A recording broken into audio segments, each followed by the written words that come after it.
So they call Jessi up to tell her the news and inform her that they think Thomas was responsible. They tell Jessi that they're going to send the local West Virginia police officer to her house.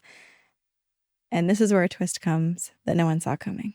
So moments after this call, a local West Virginia police officer knocks on the front door of Jessi's house. And her mother, Mary, answers. Mary explains that Jessi isn't home and can't be reached.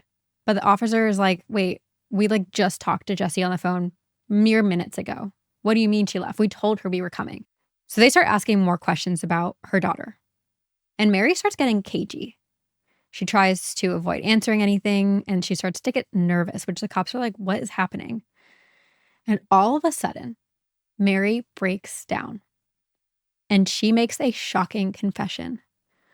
Tall, hot, blonde, big 50, aka Jessi, was in fact not an 18-year-old girl. It was Mary Sheeler. And Mary Sheeler had been posing as her very own 18-year-old daughter, Jessi, the entire time. I'm incredibly disturbed by this. Like, this is the most disturbing part of the story. It reminds except me, for Brian being killed, but like... Right. It's catfishing on both sides. And you're pimping out your kid. It reminds me of... Online predators. That documentary, Unknown Number, that just came out. Crazy. Yeah. So this is a double-sided catfish situation. One that no one else knew that they were a part of except for Jessi, I guess. Yeah. Or Mary. I don't know what to call her now. Tall, hot, blonde. And some of the following details are pretty hard to share, but we're going to share them. So Mary Sheeler was 45. She was the mother of a teenage daughter named Jessica. Jessica was tall, hot, blonde. Every photo that Mary had sent to both Thomas and Brian was of an actual person. It was her daughter. Her very own daughter. Charlie took half of those photos. Yeah. Jessica had absolutely no idea that her mom was doing this.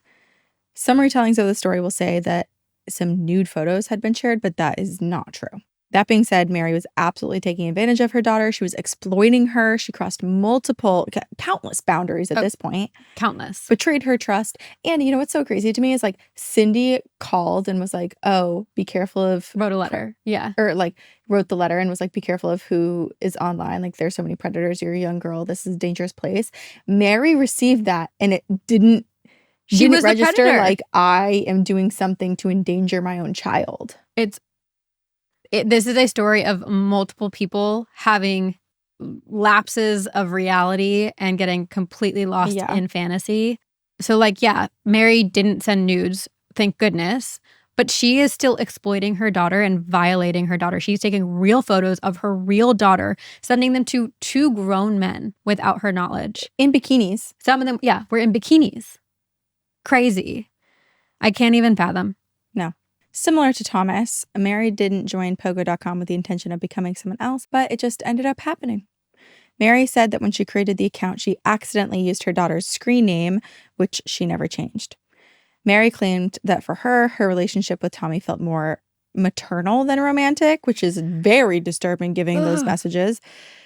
He seemed really lost and lonely. He seemed like he needed affection. And when Tommy was revealed to be fake, Mary had her own reasons for keeping up the online relationship with Thomas too.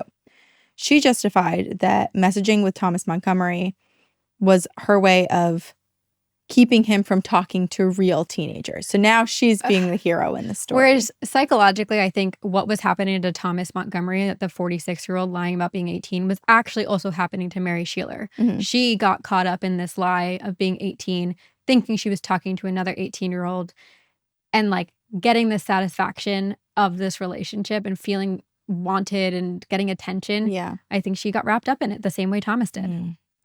Yeah, well, she totally justified this, and she was like, okay, if he's going to be lewd and aggressive towards anyone, let that be me rather than a real teenager who could get really hurt by this. And when it came to Brian, what was her explanation?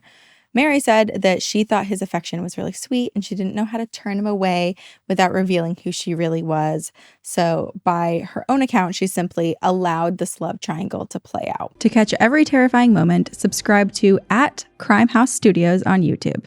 Because this time, you're not just watching the horror, you're understanding it.